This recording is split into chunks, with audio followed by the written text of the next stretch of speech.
I'm not going to be talking about security on a security conference, so I might feel like I'm an imposter here, right? And it's what I'm gonna start talking today. A little bit about my story, so you can understand where I'm coming from. I started as a Java developer in Spain, and I had a sister living in France that tried to convince me to go to France to work. And I didn't speak French at that moment, but I said, well, why not? I will go one weekend to Paris, visit her, have an interview, and they will say no, right? And especially with my English, it was even worse than now with the worst accent. But actually, they accept and they gave me a job. And I was really, really stressed all the time because I had to improve my English, learn French, and to prove that I was there just because I deserve it and not because my sister was working there. So I was always trying to work later than usual, to have even more hours there, working late. And I didn't understand them when they were speaking French. So at lunchtime, I was eating the sandwich, looking at everybody and saying, what am I doing here? And all the time, I was amazed by my colleagues because they were understanding everything. They had a lot of knowledge. And for me, they had to explain me things probably twice because I wasn't understanding their English, or when they were going to explain to someone else, it was in French. So I was becoming really anxious, to be honest, because of that. So a little recap: feeling anxious all the time, out of the place, working late to compensate, and also a little bit depressed because all of that, it was putting a lot of pressure on me. Even though that I got some promotions there, I changed different roles there, and I was getting promoted to team lead. I was feeling, but why they're offering me that team lead position? I know that I'm not that good. Maybe I'm just tricking them, and I'm really good tricking them to think that I'm good. And I was still even feeling more anxious, and even with some small depressions at some moments. And I didn't realize at that time that someone else has that feeling as well. That is not uncommon. I moved to UK 2014, got a job there, and it was the same cycle. I wasn't understanding people talking because I was used to American English or English spoken by French people. So the real British accent, I wasn't used at all. And for them, my accent was really harsh and it was really, really hard. So it was a lot of problem of communication. And I was really, really anxious because I just arrived to UK, and if they fire me, because what I'm gonna do? And so I was working late, not socializing with the others because I was even working late. The feeling of out of place again, and twice in your life, and checking the others that they were really good. So look at that one. He or she is not from UK, but their English is perfect. They're fully integrated, and I was feeling bad. But and I decided to change job and say, okay, in France, I stayed on the same company for 9 years, changing roles. This time, I decided to do a challenge to myself. I tried to find a different job. Okay, so I started doing some job interviews, but with the feeling that I'm gonna just do some job interviews to try, and they are gonna say no all the time, right? So I'm training myself, and I applied to one that all the requirements and the bullet points, they were amazing. I think that maybe I was covering half of them, or I thought at that time that I was covering only half of them. I went to the interview, and it was for a technical project manager. So I could combine all my knowledge from my time as Java developer and my knowledge as team lead or management of development. And the first thing that they told me on the interview, it was, "Oh, we've been waiting for to cover this role for more than 4 months already, and we are unable to find the right person." So I was feeling, all right. So it's going to be the easiest interview ever for me because it's not going to be me. I think that relaxed me a lot, saying, okay, I cannot do anything. And after the interview, I remember that the HR guy called me and say, "Oh, hi, Antonio. I haven't had a chance to discuss with the two folks who interview you, but I realized that we never talk about money." And at that time, it was quite a surprise for me. Now I realize if you ever have an interview and they call you to start discussing about money, it means that they want you. But I didn't check at that time. And as I was still thinking that they weren't going to accept, when he started asking, "Okay, how much money do you want?" So I say something really absurd comparing with my salary. So I say, I don't know, probably 25% more than my current salary. I say I want X every year. Say, "Oh, okay, let me see what's the outcome of the interview, and I'll talk to you later." Okay. So okay, cool.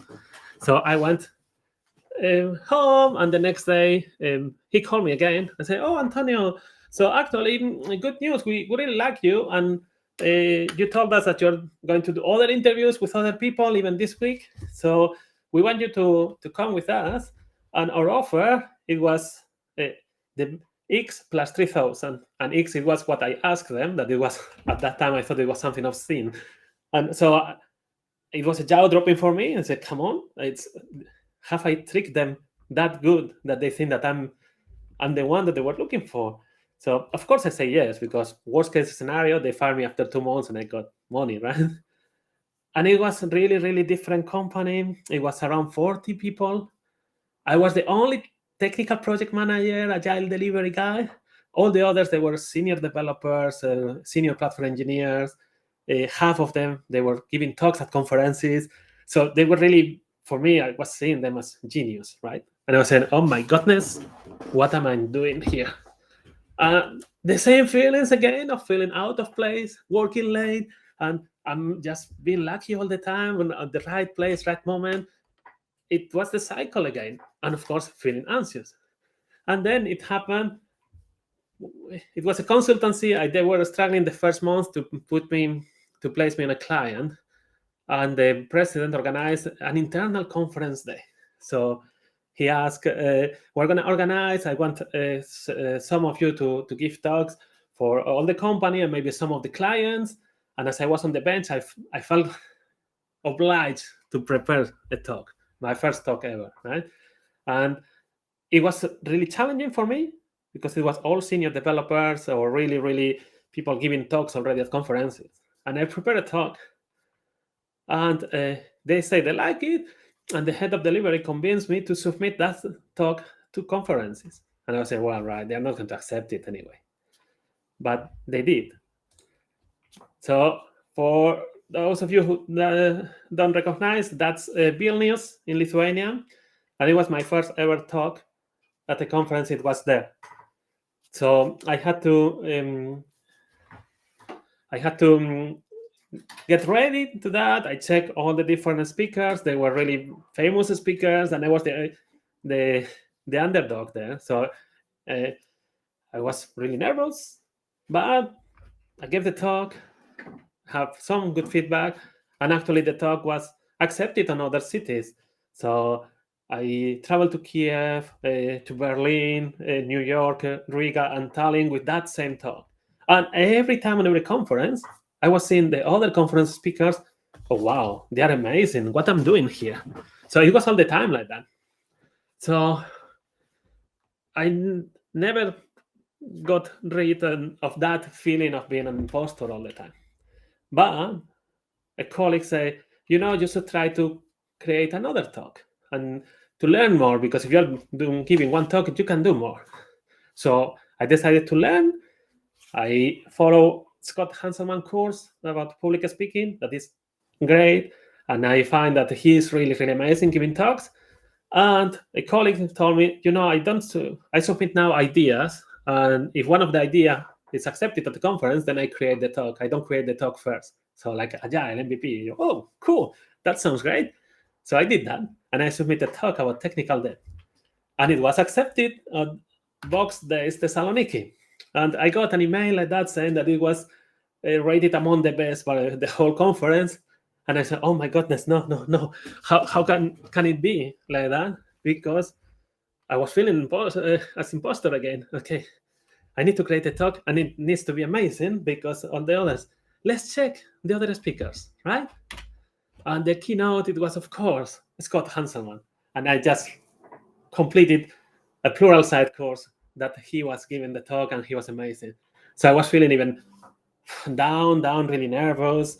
The weeks before preparing the talk, I was so nervous I couldn't sleep. My talk, it was the second day, the last one before a closing keynote by someone else. So I was seeing the first day all the amazing talks with all the speakers, and I was feeling even more and more down. But speaking with a French speaker there, he told me, you know why you're nervous? The fact is you submitted your talk like I did, and the program committee think it will be great. So don't worry, it will be great. So despite that all this time I was feeling like a fraud, the fact is it was accepted like a talk of someone else. And that's really important to differentiate fact and feeling. So some questions for you now. Have you ever compared yourself with other team members like a fraud, that you are the one pulling down your team? Have you ever felt unworthy of your job promotion? Or maybe you haven't applied to a job offer because you don't fulfill absolutely all the bullet points.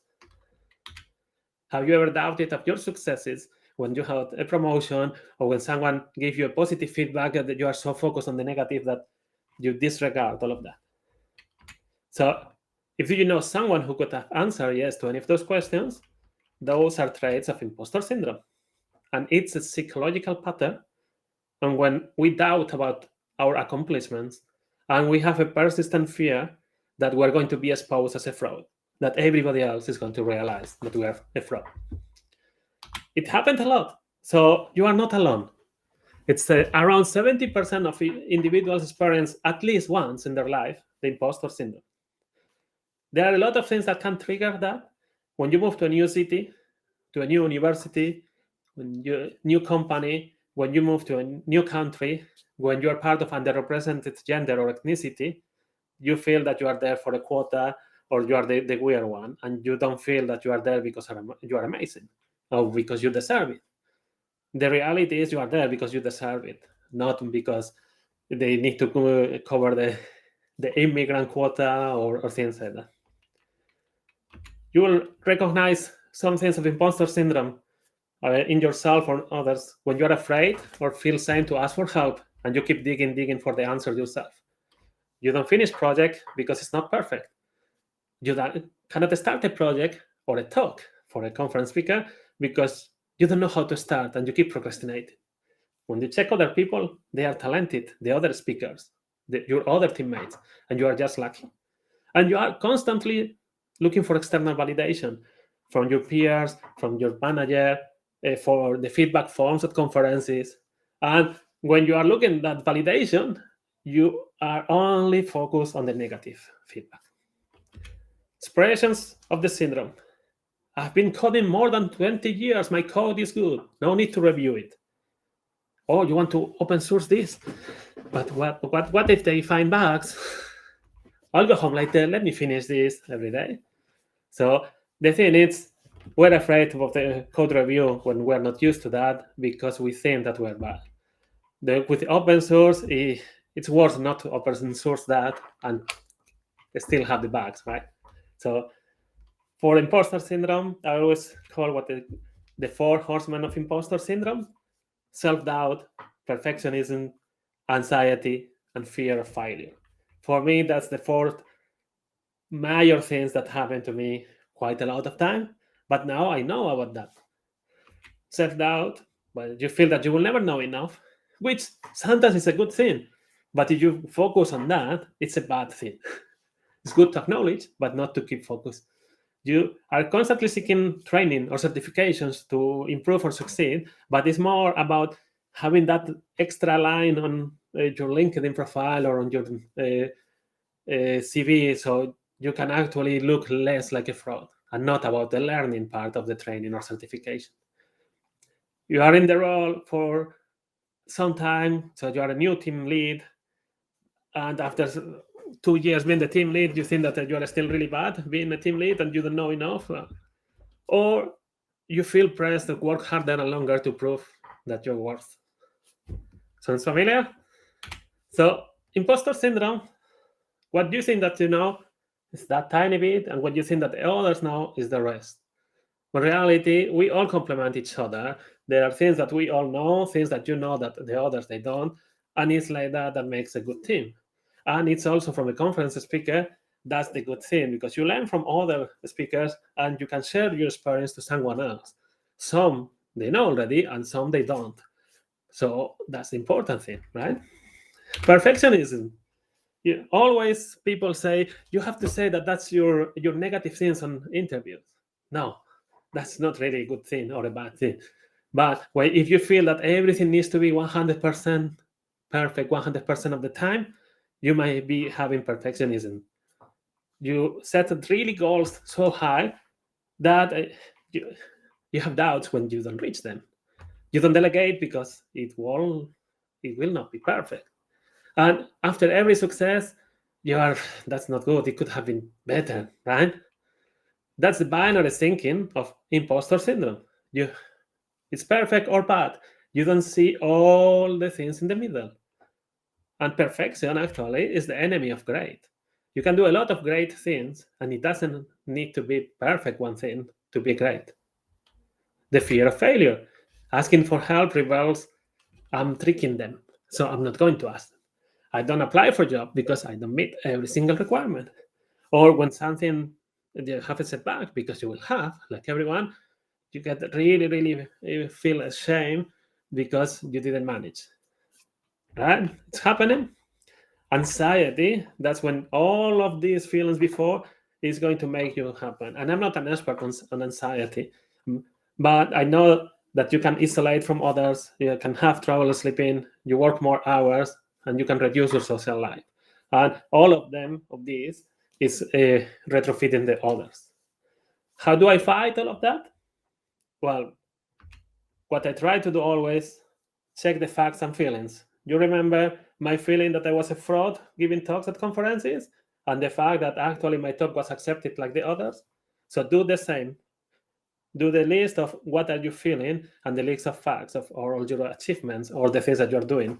And you will see with the facts that actually you're not a fraud.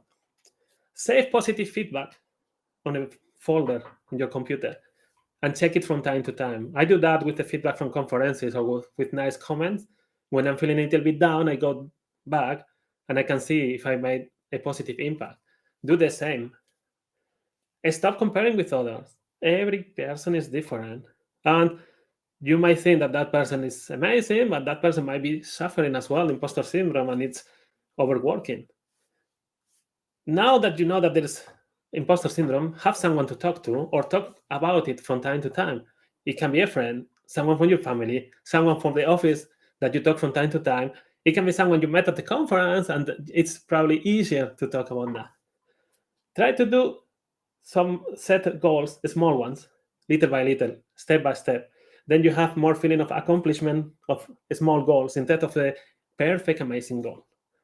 And be kind to yourself. Most of us, we are really, really kind with others when we evaluate others, when we try to help others, but not with ourselves. And what it's helping me when I go to conferences and I'm too stressed about feeling that I'm an imposter, I walk with music sometimes that I can move a little bit and get a little bit of breathing, right? That works for me. Remember, you will be always your worst critic, but you deserve your success. It's not luck, it's your education, your hard work, and because you are ready, and that's the reason you have your success. Now that you know imposter syndrome, think about it like a poison. A little bit can help you develop some immunity and can help you be more aware and give you the extra mile when you need to finish something and be better. But if you overdo that or took a lot, well, it's poison, right?